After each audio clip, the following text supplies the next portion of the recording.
Hello. Astronomy picture of the day, November 12, 2022. Today's video is about eclipse in the city.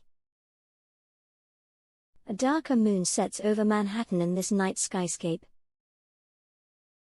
The 16-frame composite was assembled from consecutive exposures recorded during the November 8 total lunar eclipse.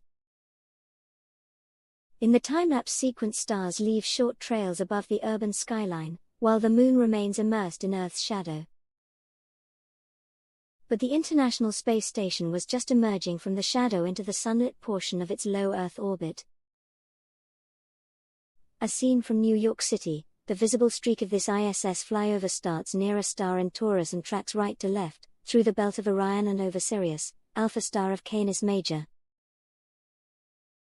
Gaps along the bright trail of the fast-moving orbital outpost, and an aircraft flying closer to the horizon, mark the time between individual exposures in the sequence. The trail of bright planet Mars is at the top of the frame. Pleiades star cluster trails are high over the eclipsed moon and Empire State Building. Lunar Eclipse of November 2022, notable submissions to APOD Love Eclipses. US, apply to become a NASA Partner Eclipse Ambassador. Thanks for watching. And don't forget to like, comment, and share.